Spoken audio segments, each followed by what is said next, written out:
Welcome back. So it looks like we're here in the aftermath of our last victory against the prison guards, and it seems like continued resistance would put our friends at risk. So Gideon here decides to lay down his weapons as the guards haul him to the dungeons.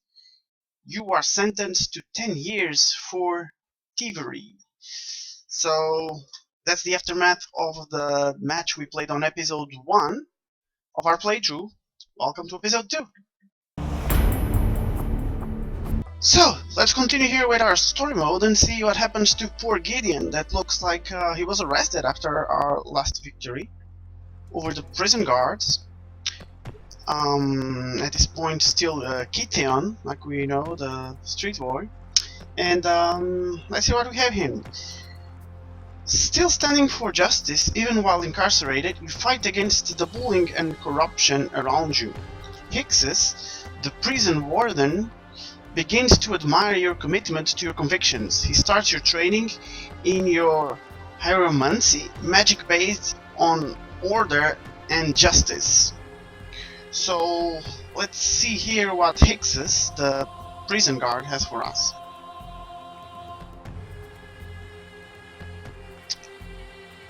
It's like how he's training young Kitian here.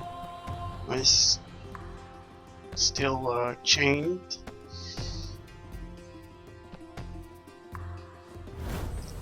And he's putting us against a training drone. We're at 2 live. A turn in Magic is broken into several phases. At the start of your turn, you'll untap all your tapped cards and draw a card. There are 2 main phases, one before combat and one after. Okay, guys. So most spells can be cast it looks only like this is one of your main phases. If a card in your hand is glowing, it means you've already seen the combat phase. This skill quest starts in your first main phase. A Darkslick Drake stands between your Elvish warrior and victory. Find a way to attack and win. Okay, guys. Sorry about that. I skipped it because I'm assuming if you're watching this video, you know how to play Magic, you know how to produce mana, you know what the cards do, you know what's flying, you know what's double strike. You play the game. So I'm not gonna be doing very easy tutorials. I'm not gonna be teaching how to play Magic. The goal here is if you already know how to play Magic and want to go a bit to the next level and want to learn some tips and tricks how to improve on what you already know. So this is what we're here for. So I'm not gonna lose a lot of time with these really basic concepts. If you don't know them yet, play the game, see the story for yourself, do the playthrough, and then come back and see if you can get some more tips and tricks. We're not going to be teaching how to play the game, okay guys? This is after you already played the game to get better for your Friday night Magic, or if you want to start on playing some GP, some SCG tournaments. This is for you. So we need to do some damage to our opponent here. He has a blocker, of course we have an unsummon. That's what we're going to use. Now it has no blocker, now we go to attack phase and we attack. And that should do it. I'm not gonna just completely skip this because it's part of the story and I want to do the complete playthrough. Good job. Casting the right spell at the right time can be the difference between defeat and victory. Sure. So I want you to see the complete game, at least the story part, and also this gets us some coins which might be useful later. If we start into building custom decks and whatnot. But for now, I'll just really quickly skip through them and then we'll go to the main battle. So now it looks like we're finally battling here the prison guard. We have a nice hand considering we're a white weenie. We can play most of our spells on 2 mana. This is perfect. So we're gonna go ahead and keep it, even though, to be honest, I think this is a predefined head. It was not even an option to keep or mulligan. I think this is kind of still tutorial. Everything is planned for you kind of thing. But let's check it out. So looks like our prison guard is playing red. We have our 3rd mana. We're gonna go ahead and attack here. As I said before, you should play creatures on your main step 2. Of course, that's a general advice. There's specific things that enter the battlefield, trigger abilities that you need to look into. As a general rule, it's better. Doesn't mean that you should always do it. Here we have a 3-1 and a 2-2. Since my opponent doesn't have a blocker yet, I should play the 3-1, and if he doesn't manage to put a blocker on turn 2, it means that we'll be able to deal 5 damage instead of 4 if we play the 2-2. So this is a very good creature if my opponent has no blockers. It will always trade with something, so we wanna put it out on the battlefield as soon as possible and see if it can get in while my opponent doesn't manage to amass a blocker for us. If it does that, well, at least it trades and we can still deploy our creature. So, as it turns out, my opponent does have a blocker.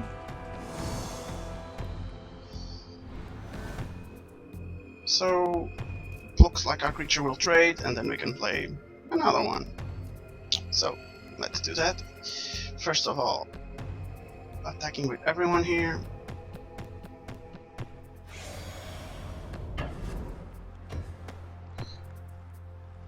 My opponent is white-red. I'm assuming he's also some kind of aggressive deck, but we were on the play. My opponent is lower on life, so we're gonna keep being the attacker here. So in every game, you should try to understand your role. If you are the aggressor, or if you're the more control player, so are you playing more on defense and trying to go to late game, or are you trying to win as fast as possible before your opponent can kill you? And the same deck can have different roles depending on the matchup, depending who you're playing against, so it's always important to pay attention to what your opponent is doing. Here it looks like my opponent is also aggressive, so in this same matchup I could be both the aggressor, or my opponent could be the aggressor. Since we were on the play and we started attacking first, looks like we are the aggressor for this matchup. It doesn't need to be always that way, so pay attention to the match to define your role. That's very, very important. You need to have a plan and stick to it to be able to amass more victories. So here we have 3 mana. We're gonna maximize it by deploying our 3-drop here, and next turn if we draw another planes we can play 2 2-drops. So let's do that. Maximize our mana use here and put a flyer, which should be good to get through my opponent's blockers. Unfortunately he has his own flyer. That's okay. We're willing to trade here. We can trade our flyers and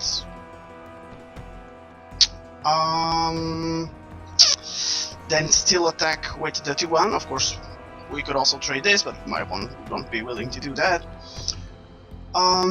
We could get +1/+1. It doesn't do anything for us here. Either of our creatures still dies. So this is this glorious charge is good when you have a very extensive battlefield, and then you overwhelm your opponent with everyone. So I'm gonna just keep putting creatures right now, and after that, once we have a lot of creatures and there's a board stall and there's a lot of blocks or something like that, I can maximize the effect of Glorious Charge, because of course it's all our creatures, so the more the merrier.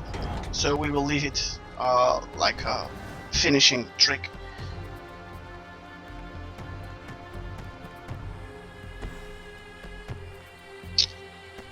One places 2/2 blocker. Another one. Unfortunately, this is bad for us because my opponent is already playing 2 spells per turn and we're still... I'm sorry, only playing 1 spell per turn due to our mana. But we got ourselves a flyer, so that's nice. I'm gonna cast that, and I'm gonna offer trades here. And later on, this is gonna be good with these creatures because they have 2 toughness. And if my opponent has 2 2s, they're not gonna trade. My creatures basically are gonna eat his creatures, and that's good for us. I know that I was saying before that you should play creatures on main phase 2. I think I got the message across. Now my opponent is tapped out, there's nothing he can do. Doesn't matter if we bluff something or not, he cannot change his approach. He's tapped out, so I don't think it has importance now to do that. I was doing it the easy way, so I'm sorry for that, but I should actually keep in mind to play my creatures on main phase 2, actually not to confuse you. So it's good to always do it, even if it doesn't bring advantage, but at least then you're used to doing it the correct way. So let's go ahead and go to our attack phase. Attack with everyone, and see if my opponent has any combat trick here. It's blocking on the ground, taking the 2 damage on the sky, more fire. That's good. And now that we have our 4 mana, we can deploy 2 creatures on our main phase 2. And we're setting up a nice glorious charge for our next turn. And hopefully we'll be able to keep some creatures, or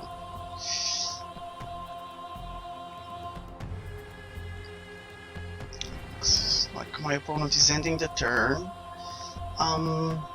Again, we're gonna attack first instead of playing the creature first, because we want free mana, and this might come handy during combat. We don't know if my opponent has burn spells and combat trick, so let's go ahead and attack first. Attack with all. I'm not gonna use it because that would be an attack for 9. It's still not lethal, so it doesn't matter. Our clock is still the same, which means we cannot win this turn. We can only win next turn. So there's no use of there's no need for using a spell if it doesn't increase how fast we can win. So my opponent is using Lightning Strike to give 3 damage to a creature. Unfortunately, even getting +1 to any of my creatures doesn't give it enough toughness to survive Lightning Strike. But for example, if it was +2, we could make one of our guys here a 4/4 and it would survive the Lightning Strike. So that's why it's good always to keep our mana open instead of playing a creature on main phase 1 and then dying to spells like this. Unfortunately, we cannot save anything, so we'll trade the Lightning Strike for one of our creatures. We'll still do 4 damage to our opponent, so we're happy about that. Unfortunately, we lose our flyer here, of course. Our opponent choosing the best target, but it's nothing to worry too much about. And now, on main phase 2, since the spell was still not useful, now we use the mana and put our creature here. 4 mana for a 2/4 with no abilities. It's a bit underwhelming, but well, looks like that's the deck young Tian is working with right now. The spell guard here also doesn't look like he's having a very nice deck himself, with 2/2 creatures and some mediocre burn spells. And let's see, our opponent is at 6, so if everything goes well, we should be able to kill him now. He can block one of our creatures, and then once we give +1 to everyone, they will be 3 trees, the other 2, which is 6, so we don't even need to use both of our spells there. So let's see what my opponent has up his sleeve. He still has 1 card, as we can see here. Let's see if that will matter in combat or not. For now, let's declare attackers. My opponent will declare blockers, and before damage, we will do the combat trick, because that also saves our little guy here, and of course it allows these creatures to grow up to 3 power and deal the 6 damage combined. So let's go ahead and use Glorious Charge.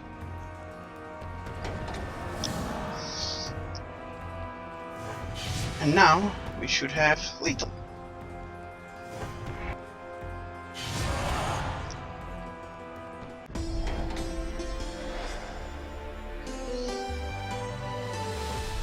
Yay! Kitian wins, and we have 45 gold. Just a very quick explanation here. So, you saw that I didn't use the second spell there. It will give other creatures, all the creatures +1/+1, which you could think would be even a safer option in case of my opponent having something to win some life or something that we're doing even more damage. But that's not correct, because of course that's an instant spell. So you can use it in response if your opponent has anything. So you should always have the last word. If we have enough to be lethal, even just enough, which was the case. We were doing 6 damage and my opponent was at 6 life. You don't need to do anything.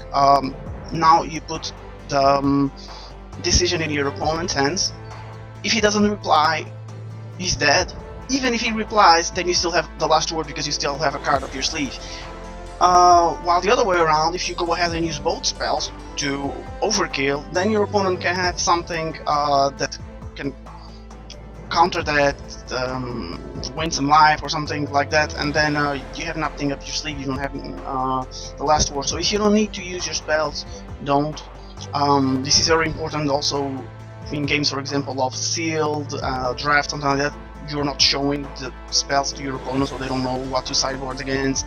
So if you have the win, keep your spells, let your opponent reply or respond to that. If he's dead, he's dead. If he responds, then you can still use your spells. They're instant speed, so use them correctly. That was that for episode 2. Hope you liked it. Click the subscribe button if you want to stay tuned for the rest episodes in the story of Kitian. Before tuning off, I will click continue here because there might be a little bit of a story here. Here we can see that our deck was upgraded for the victory, and here it is, the bit of story that I don't want you to miss. So 4 years under the guidance of Hixus was our prison guard there, has shaped into a powerful combat mage. Hixus believes your natural talent for wielding magic belies something special about you. He suspects that, like his own mentor, you may be a planeswalker, which in this case we know Gideon is in fact a planeswalker. Very nice here to see the prison guard actually mentoring him and teaching him some magic. Hope you guys liked the episode. Stay tuned for the next episode to see what happens on the story of Kitian. See you next time. Bye.